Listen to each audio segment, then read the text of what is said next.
Good day, everybody. Welcome to the Lifetime Training Podcast. And I am really excited to bring you an old friend, guy that I worked with for a long time, who's had an amazing career, not only collegiately and professionally, but with us here at Lifetime. I'd like to welcome to the show Senior General Manager of our newest club that's going to be opening up soon in Oakbrook, Illinois, Darrien DJ Johnson. Welcome to the show, man. Thanks for having me, man. Long time no see, man. Absolutely, man. It's great to catch up. And, man, you helped me, man, as much as, as you've helped yourself, man. When I came back from Minnesota to work at the club in Burr Ridge, you were just a monster and not only influential leader, but, help people, and you were super successful. So thank you for everything that you've done, for the company. And now you've taken it. And I can't wait to hear the story of, how you went from PT, like professional athlete, all the way through to being a senior general manager at our most probably exclusive club in Illinois. So again, thanks you. I appreciate it. Thanks for having me, man. Well, why don't you jump in? So, how did this whole fitness thing, how did you get started in fitness? Let's go way back to, when you were a kid.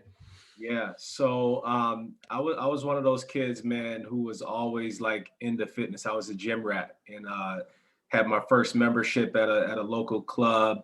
And I remember the first time I started lifting weights, and it's like I instantly grew. I'm like, oh man, this is great. Like I felt the pump. I'm like, I want to keep doing this. If I keep doing this every day, does that mean I keep getting bigger and bigger? Damn, so, genetics. Yeah. My shirt kept getting tighter. I'm like, okay, I like this feeling.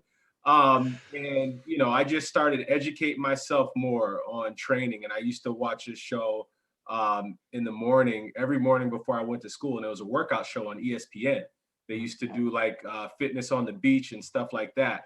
And they'd have different trainers and different exercises and stuff. So that's how I was building my programs, believe it or not, at the time. And this was like freshman year in high school when I was introduced to, strength training. And from there, I just grew a passion for it, fell in love with it. And the more I learned, the more I started influencing my friends and having them tag along. And they thought I was crazy and, some of the stuff that we were doing. And it was all to be a performance athlete. I was a 3-sport athlete in high school, football, basketball, and track. So I was just trying to get the competitive advantage, anything that I could do.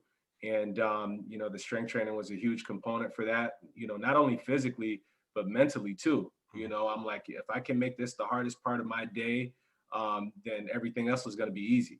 So that was kind of my mindset going into it. And then, with high school, had a successful career in the 3 sports, and then ended up going to University of Iowa to play college football. Had a full ride scholarship. Battled some injuries through college. Had both my ankles operated on twice. Had the medical red shirt a year. Played defensive back, between corner and safety. And I always tell people, my story with college because, when I got there, I had a coach, legendary coach, the late great Hayden Fry, back in 98. And that's who recruited me. And he was kind of on his way out, but he didn't necessarily tell me that when he recruited me, so he acted like he was going to be there for the duration of my career. And I was one of 6 true freshmen that played that year, and it was an awesome experience. I mean, we were terrible. We went 3-8 my first year, and then after that, Hayden Fry retired, and then we had Coach Ferentz come in, who's the longest tenured head coach, I believe, in college football. So with that came a different dynamic, different coaches, and they also brought in their own players that they were recruiting, right? So I went from playing as a true freshman to now competing with, the class that they recruited to try to get some playing time. So second year, I didn't see much action, some special teams and things of that nature. And we went 1-10 that year. We went 1-10 Coach Ferentz's first year. So I'm like, man, should I stay here? Should I leave? I had 2 of my best friends from that were defensive backs with me. We came in the same recruiting class, and both of them ended up transferring. Wow. And we had other people that transferred too. And I'm like, man, I could leave somewhere and go play somewhere and go start somewhere right now, or I could, earn it the hard way, make a name for myself and get on the field. not leave, because I came here for a reason, and I wanted to see it through. I didn't want to leave. Yeah. So long story short, started getting back on the field going into my junior year.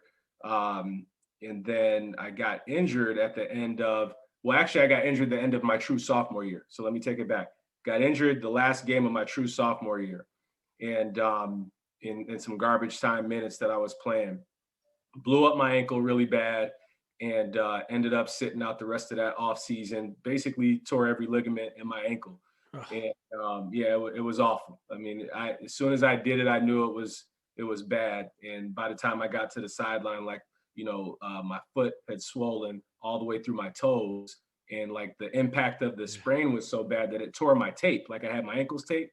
Oh my God, really? Yeah, it was that bad. It was on the old AstroTurf. Okay. Yeah, with the cement underneath it. Yeah, for sure. So after that long off season of rehab, painful therapy, the whole nine. Didn't have any surgery at that time. Too much time at the Union. So, yeah. You know all the spots, man. You know all the good spots. Sorry. Listen, everybody knows Iowa, man. Exactly. I went to college in the Quad Cities, so. Yeah. So you're familiar. You're familiar. So the following year went and got back on the field. Wasn't 100%, but I was starting off the year as a starter. So I battled back, starting off the year as a starter. First game at Arrowhead Stadium, I re-injured that same ankle. Oh. Somebody came through and did a cut block on me. So came to the sideline, and Coach Ferentz looked at me. He's like, we can medical redshirt you, and I'm like, all right, yeah, let's do it. Because he knew, I was in pain. He knew the injury that I just came back from.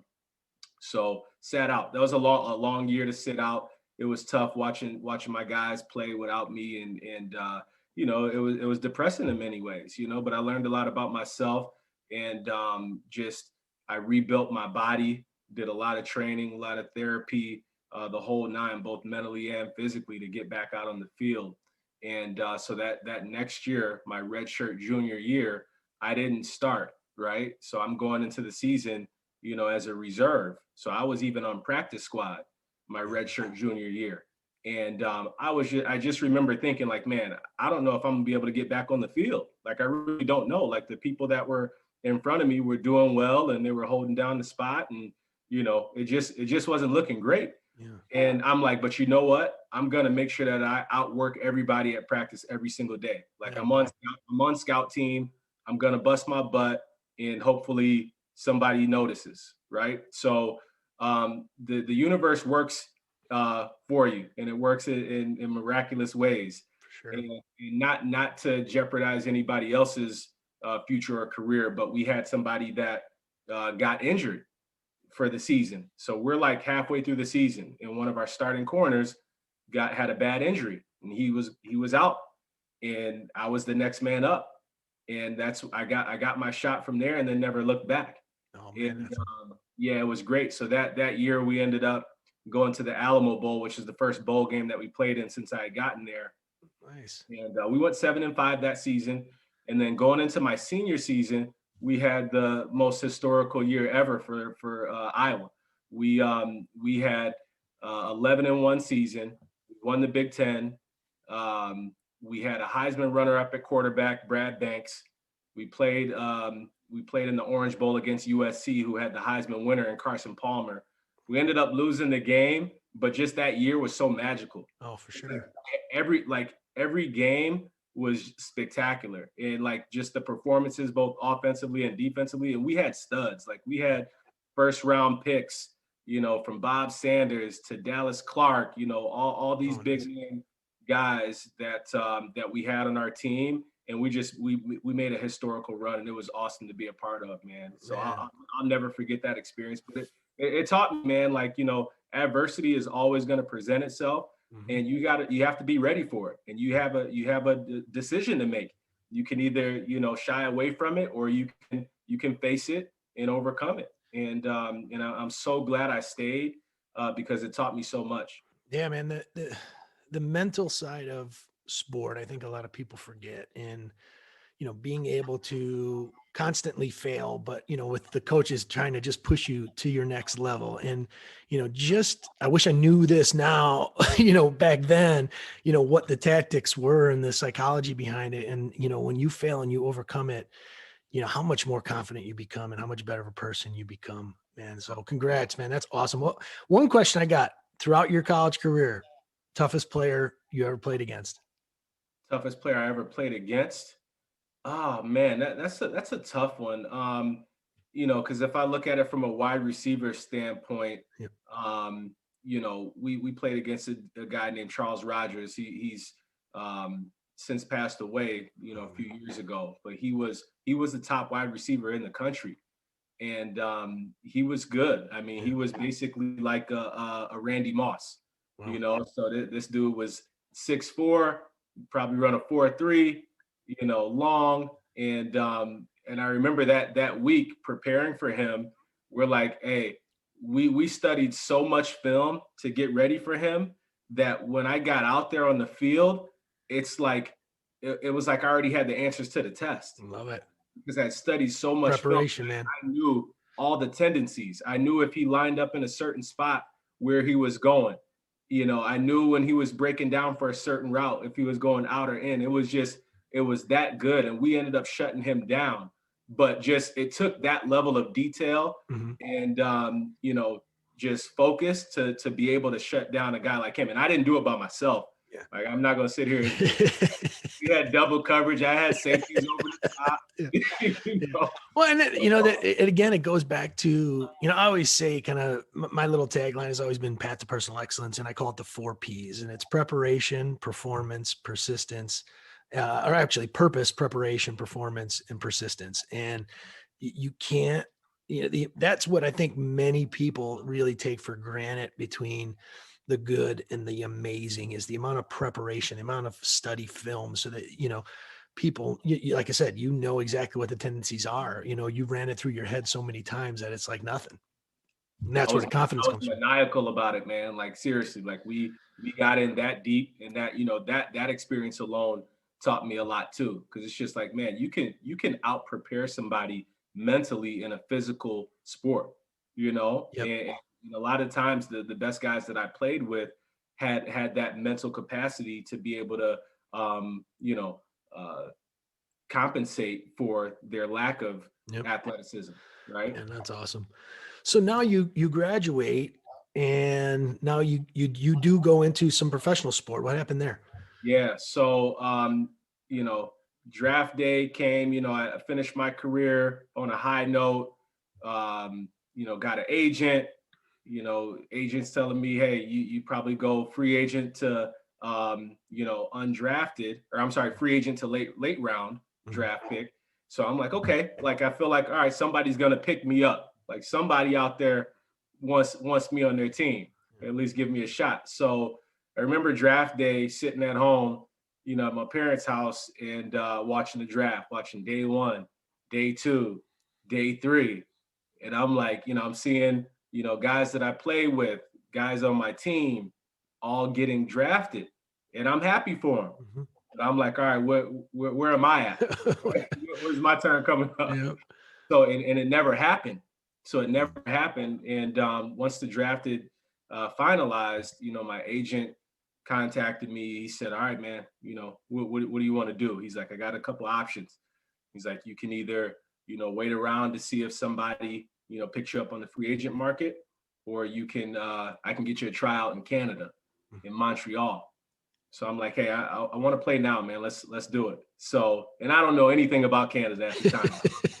23 years old, like never, been out of the country one time to Cancun for the spring break. That was it. Thankfully, you come from a cold environment, so you didn't go from like some nice weather to cold. Yeah, for sure. So never been north of the border. So, so went out there, drove out there, and did a tryout, and it was a lot of guys, a lot of ex-NFL guys, current NFL guys who were trying to get back into the league. And man, I made the team. I did great. I was a standout. And I remember just feeling like, man, this is awesome. And I loved Canada. Canada was the best experience that I've had, as a professional athlete. Like, it was just an amazing culture. The people out there were incredible. Just the scenery, very, very beautiful culture in Canada, and the lifestyle. And had a great experience overall, man, and played there for 2 years. My first year, started a lot of games. I was up for some accolades with Defensive Rookie of the Year. I didn't get it, but I was at least nominated. Nice. And ended up playing in the Grey Cup my first year, which is like the Super Bowl for Canada. And I started in that game, and it was amazing. Coldest game I ever played in. It was in Saskatchewan, Regina. It was like probably negative 30 degrees outside. Very, very cold. Like snow on the ground, like ice. And I had on a lot of layers, and just it was something else. But that game, I didn't have my best game, and we ended up losing. And I think I gave up one touchdown, and I made some plays too. But I'm hard on myself, as most athletes are, and it didn't end the way I wanted it to end that season. So I remember after we lost the game and coming back to the hotel, and I'm like, man, the season's over. I don't know if this team is going to sign me again. I don't know what's next.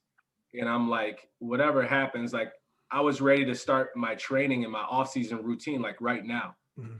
So I'm like, as soon as I get home, I'm getting back into the gym, and I'm gonna put this season behind me, or put that game behind me, and I'm coming back with a vengeance next year. That was my goal. So I hit the gym so hard. I called up my old track coach from high school, called up one of my AAU track coaches that I was going to during junior high and high school, and I started training with them.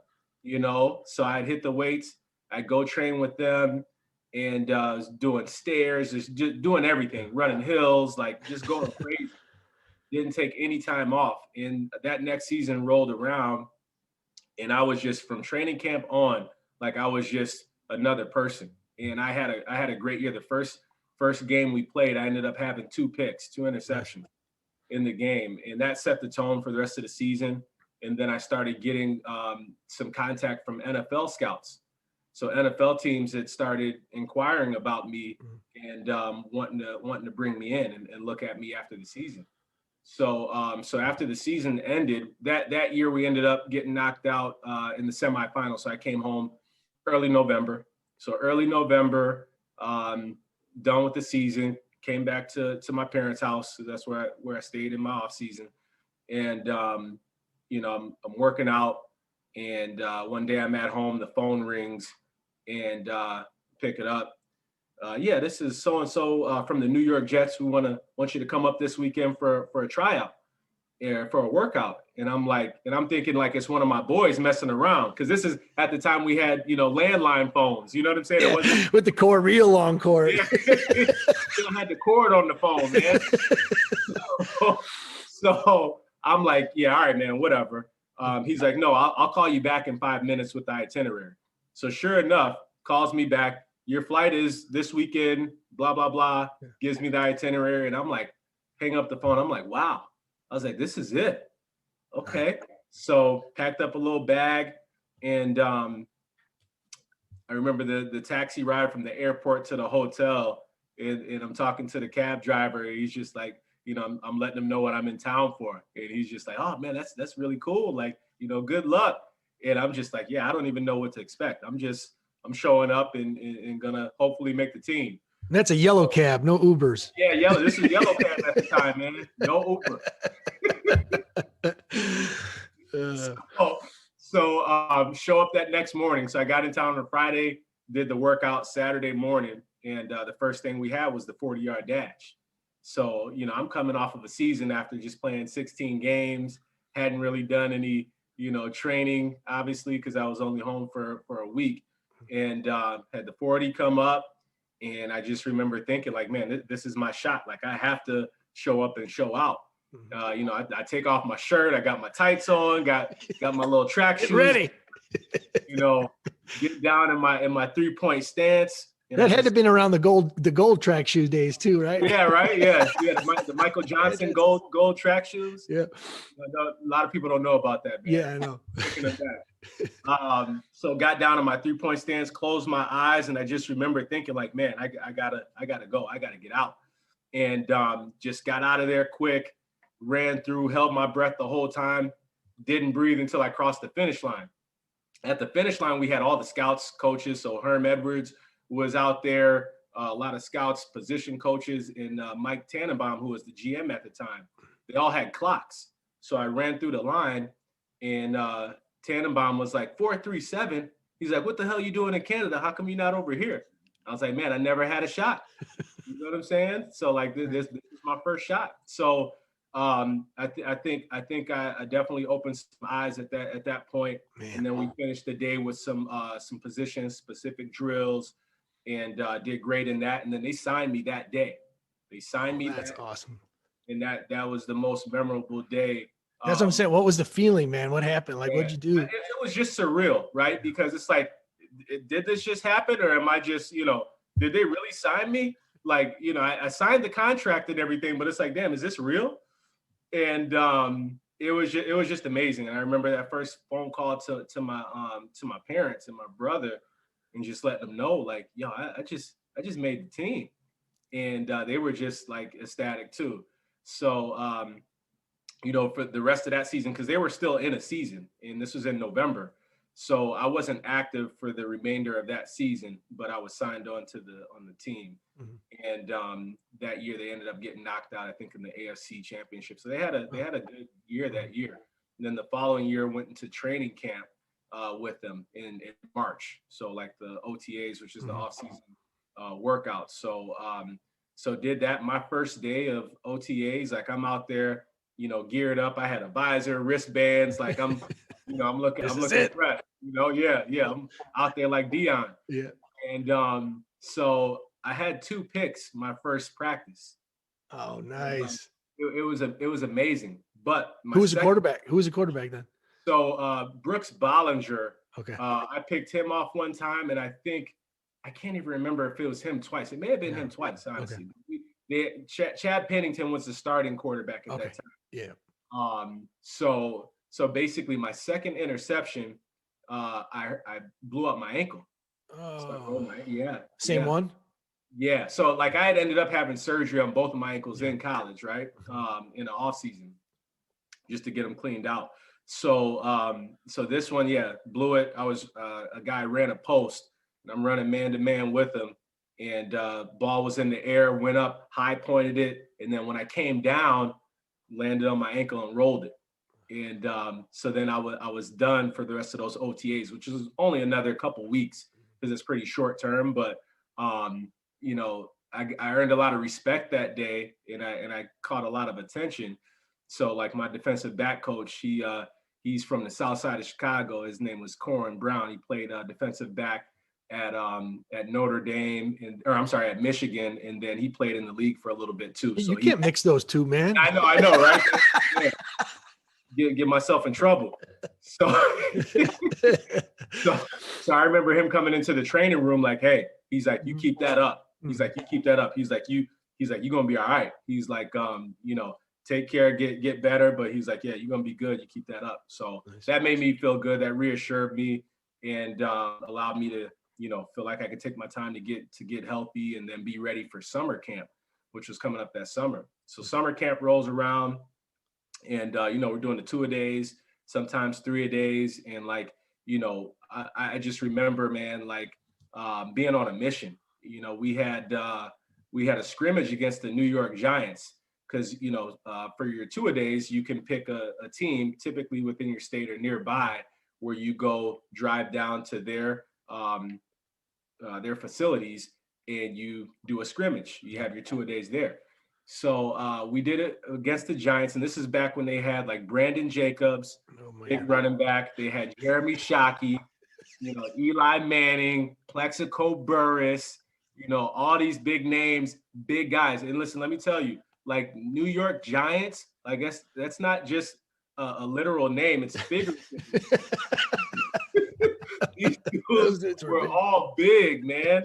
And I was just like, wow, So I remember, so David Tyree, he was the guy that caught the ball in the Super Bowl on, what's the safety's name? I forget his name, Rodney Harrison. Rodney Harrison. So he caught it on his head. So I remember I had to go up against him in a drill, okay, for punt return. So it was basically, how you have the gunner, the guy that runs down and tries to tackle the punt return. Yeah. And you have the swatter, which is the guys that are the defensive back. So so basically it was me and another defensive back and him as the gunner, and we were doing a drill. And I'm just like, I'm gonna bury this dude into the ground. You know what I'm saying? Like, that was just my mindset, because I'm trying to make a name for myself. I'm trying to make the team. So comes off the ball, I lock onto this dude, I drive him all the way down into the ground, and like I'm so amped and like so juiced that I start banging this dude's head against the ground for no reason. Oh, And he wasn't even fighting back. And then my DB coach comes, grabs me off of him. DJ, get off of him. But he's looking at me like, oh, I love that. Like, can't do that no more, man. it was awesome. It was awesome. So, and then we had like a bench clearing brawl too that Jeremy Shockey initiated. Oh, boy. And that was pretty crazy, man. But it was great. So that off season was awesome. Then we went into the preseason games, and I was actually starting at nickel during the time, because we had the starter was holding out for a contract negotiation. The veterans, most of them don't like to do off season training camp anyway. Like, hold him out. I'm like, I'll take the reps. So I got a chance to start, all the preseason games. Nice. My big play came when I got a chance. I sacked Dante Culpepper on a nickel blitz. And he's a big boy too, man. He's a big boy. 6'5", 270, 280. And I came off the edge, man. And like, I know he saw me, but he's looking at me like, this little dude ain't gonna bring me down. So I just went low, wrapped him up, and got him down. It was awesome. So but preseason was great, man. Got a chance to play against Terrell Owens and some other big name guys too. So it was really, really cool. Ended up making the team that year, and opening day in Arrowhead Stadium, like I was on the roster, which was amazing. That's awesome. Yeah. Major accomplishment. And I remember making the team. I always tell this story too, because you hear about the dreadful guys that come to your dorm room, because you stay in the dorm during training camp. Yeah. So you have guys that come knock on your door, and you get a knock on your door, that means you got cut. You know what I'm saying? That means bring your playbook, to back to the facility. Really? So I never got a knock, and I never got a call. And I'm like, man, am I showing up the next day? Does that mean I made it? And sure enough, I did. So, congrats. That awesome experience. And I got a chance to be active for 12 out of the 16 games that first year. And got a chance to play special teams, got some garbage time. Nice. So it was awesome, man. Well, something there that I picked up on that I think younger listeners, if you're still out there, chasing the dream, and it's absolutely normal to let the brain and what your mind is going to do through every level of this journey. Even Tom Brady, I'd argue, but the reps and the preparation and, the time spent is what happens, and, you do your best. So, and that is an awesome, awesome story, man. So how did you then end up in the Lifetime? Let's get into that now. Yeah. So cool thing, man. When I came out of college, I got hooked up with, my agent hooked me up with Don Beebe, who used to play in the NFL. He's a Chicago guy, small suburb out here. And he had his own training facility, and he was doing Don Beebe's House of Speed, which basically was training for athletes from ages 5 all the way up to pro athletes. So I was training with him. He helped me train for the 40 and the whole 9. So I fell in love with it. And I always knew I wanted to do something in fitness. Like I knew fitness was my passion, and I knew that coaching, leading, and mentoring was my purpose. Mm-hmm. Like I knew that, like it was natural for me. I didn't know what it would come to, right? So when I got a chance to see Don Beebe doing what he was doing, I'm like, yeah, I want to be a part of this. Like, where do I sign up? So I would go 5 o'clock in the morning, work out with him first. He would train me, and then we would train athletes the rest of the day until 6 or 7 at night.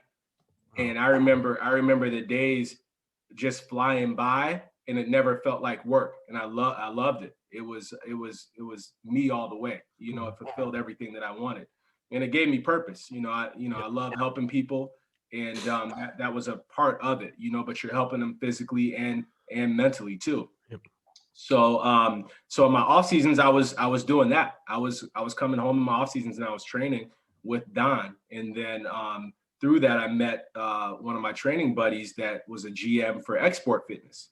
So he's like, yeah, man, you should get a certification and come work for me over at Xsport. So I'm like, okay, cool. Yeah, love to train. I'll do it, And I wasn't familiar with any like commercial fitness. And then you got introduced to V-Man. Yeah, V-Man. V-Man. Sure did. I remember that orientation. I'm like, who is this cat? So got my certification and started training as a personal trainer with Xsport. And I just remember it being so fun. I loved the environment. Like, it just was natural for me. I loved the networking and the people aspect. I was still on a team, so it still gave me that fulfillment. And I was great at it. So I'm like, man, I can see a future in this. And seeing my buddy, who was a GM that kind of had the same plight as me as an athlete, I'm like, man, I could be in his spot one day if I want to. So I saw the potential in that career field, so that's what got me into it. Got it. And that was the time when we started pulling over an awful lot of people from Xsport. And V-Man's not there anymore. He's with Escape Fitness now. So okay. Yeah. So yeah, then how was that transition? So you were obviously killing it, because I remember when we were together, I could count on you for a good 15 to 20 grand, and you bring in about a new 15, 20 clients every single month, man. So, but how was that transition of, kind of coming over to Lifetime and coming in at Burr Ridge, which is a powerhouse, still is today. Right. You remember Michael Cooley, right? Oh yeah. Yes, yeah. I do. Yeah. Shout out to Michael Cooley. So Michael, we trained together at Xsport. Yeah. So I met him there. He left Xsport to go to Lifetime. Mm-hmm. And I remember him telling me about it once he got there. He's like, man, you got to leave Xsport and come here. He's like, the club is big. It's beautiful. There's so much opportunity. You can make so much money. And I'm like, yeah, man, whatever, man. Like, so I'm like, I don't believe it. And I'd never been in a Lifetime before. And all I knew about Lifetime was that they were expensive. Yeah. That's all I knew. Yeah. So basically I went over there with him one time, and I think we went to Warrenville first. We went to Warrenville and looked around. As soon as I walked in, I'm like, oh yeah, this is me all day. I'm like, I got to all have that. Yeah. Yeah. So it was just beautiful club. And I was used to working in a 8,000 to 10,000 square foot club. One of the smaller windows fog up when you exercise, and there's a lot of people in there. Mm-hmm. You know what I'm saying? So it was completely different. I was in a gym. Lifetime was that health club resort. Yeah. So I'm like, yeah, I want to be in the health club resort. That looks like my style. Nice. So I ended up interviewing at Burr Ridge with Mitchell. Keys was my PTM. And I can't remember the GM at the time. Tall dude, you probably know who it Jason is. Freewald, probably. No, it wasn't Freewald at the time. It was somebody else. Sure. Tall dude though. Yeah. Tall guy. I can't remember. So got in, and I just remember, like, man, I'm gonna make a name for myself, and because I was hungry, and I was coming from a club that was small, under-resourced, didn't have all the things that Lifetime had. And I'm like, I'm going to take advantage of all this stuff. So I just remember being out on the floor. We didn't have connectivity teams at the time. No. It was just get out. You had to go and eat. You had to go and get. And my thing was just making relationships. You know what I'm saying? Like, I gave away a lot of free services, right? I did a lot of comp sessions. I got a lot of no's, but like I wanted to get as many no's that I could, because I knew I was that much closer to a yes. And it was just a numbers game for me, coming from a smaller place. I'm like, I'm doing the math like, hey, I just got to talk to X amount of people per day and schedule this many appointments with myself per week, and I can make X amount. So I had it down to a science, and it helped catapult me into leadership really quickly. Yeah, man. And I think then were you an assistant under Mitchell? And then I came in. Yeah. And man, that was a dream team. I'm telling you. Oh, And man, I ran into Michael Cooley when I, in Florida at the Boca Club. So he went out to Boca. I don't know if he's still with us, but that's awesome. So, then you come on, obviously as an assistant manager, and then move into a PT manager, and obviously the career path. Obviously in a lot of the clubs as we grow is, what I love about Lifetime is you can stay in fitness and have a great career. But then what was the deciding factor then for you to jump into general management? Yeah. So for me, it was one of those things where I had a lot of PT experience. I was fortunate enough to get a chance to move around to a lot of different clubs, work with a lot of different team members, accomplish a lot of great things. And I felt like I had accomplished everything that I wanted to accomplish, in PT. And there came a point where people were kind of, I remember Freewall even, pushing me towards GM route. And I wasn't really entertaining it at first. I'm like, I don't really want to wear a suit every day. And like, I like wearing my sweats and my Jordans, like that felt comfortable for me. Right. I'm like, you know what? I want to get outside of my comfort zone. I want to challenge myself. I also want to increase my bandwidth when it comes to just being a professional, a fitness professional, and knowing the business better. Because I was one-sided in many ways with just looking at the PT business and not really looking at, the other aspects of the club, so like, that's always the advice that I give our department managers now is like, pay attention in the DM meetings, learn about your other departments, learn how they all are connected, and learn as much as you can from each other, because I was stubborn in that way where it was just PT. I was one track mind and that was it. Well, and that's the industry too, man. And obviously so many, there's what, 10, 12, 15 departments, in a lifetime, and they all connect. And a lot of other companies, they don't. There's maybe 2 or 3, maybe 5. But when there's that many, it's a different animal being a general manager, I always say, at a Lifetime versus, some of the other ones where you're just dealing with group X, maybe some cafe, and then PT and membership. That's it. Right. Yeah, and the general manager position wasn't that attractive to me. I'll be honest with you at the time. It just wasn't. It didn't see. I didn't want to. I was active. I enjoyed being out on the floor. I enjoyed doing things outside of the office, and I felt like that role was gonna have me more in the office staring at a computer all day. And I'm like, I don't want that. That's not me. So, but I'm like, you know what? I feel like I can make it my own and make it me and bring my own style to it. And that's exactly what I did. Man, that's awesome. And obviously, when's Oakbrook opening? So we're looking at mid-April right now. Yeah, mid-April to kind of a mecca club. And, again, I've got a bit of a taste. It's bigger than Biltmore where I'm at, but that rooftop pool is, you got you said a skyline view as well. I mean, that's crazy. It's amazing, man. We will have an upgraded rooftop package. We'll have live entertainment, maitre d', cabana, rentals, bottle service. We need a bouncer up there. That is awesome. Awesome. Well, I appreciate this, and I want to make sure that we spend some time talking about, I know it's a passion point for you, but you've created a nonprofit called Beyond Sports Foundation, and what you're doing with the kids, and I would love for you to go deep and tell everybody about that.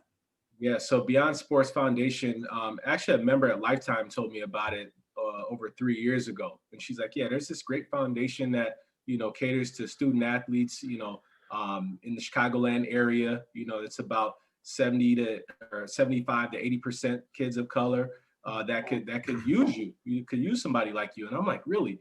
And I've been searching for something like that. Like, I always want to give back to, student athletes, period, just because I have a story and I feel like I can relate to them, and I want to help them avoid some of the obstacles and challenges that, I've gone through, and also provide them, some mentorship. So the place is located in Highland Park, and they have a satellite place out in Chicago. And the executive director, his name is Alec Brown, and that's who I met with to talk about, the foundation and how I could, have a role in it. So we talked, I went there, saw the student athletes in action. They do academic tutoring, athletic training, workforce development, and community service. So those are the 4 pillars they have.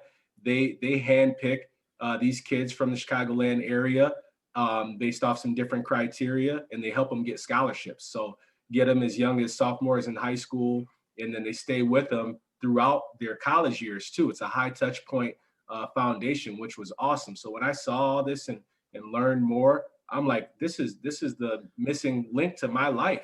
Like this is probably going to help me as much, if not more, than it's going to help these kids. So it just gave me a sense of purpose and fulfillment.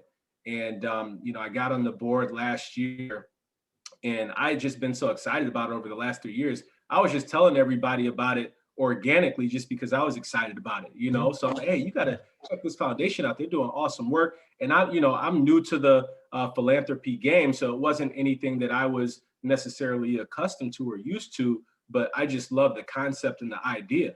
Yeah. And I never heard anything like that before. So it was new to me, and I wanted to spread the word to others. And then, I brought it up a couple years ago to Lifetime to, hey, this could be a great opportunity for us to partner with this foundation and provide some type of resources, whether it be financially or just physical resource of, job shadowing or even employment, period. Mm-hmm. And so last year we were finally able to get a partnership created and established. Beautiful foundation. And it's been awesome, man. We've been able to provide some jobs for some of these student athletes. We've been able to do some site visits where we do a tour of the facility, give them education on Lifetime and our careers, have my boy Zelig from Old Orchard, talk about Lifetime Academy. Yep. So it's been really cool and something that, we're just starting. So it's still in the infancy stages, but has the potential to be something, huge. And I'm really excited about it. And very, very grateful for Lifetime for allowing, the partnership to happen. That's fantastic. And, and I'll put in the show notes, a direct link to the beyondsports.org. So if people are interested and want to find out more about it or, get involved, please you'll be able to do that, man. Well, it's sharing your story and even me on the other end, listening to the stories, it's inspiring. And I think it's a great, great thing. And your story is super inspirational and got me choked up a little bit. So, thank you for, one, being a friend and, everything that you've done for the organization and what you're doing outside of here, man. And anything else you want to share with the team, or the listeners before we go.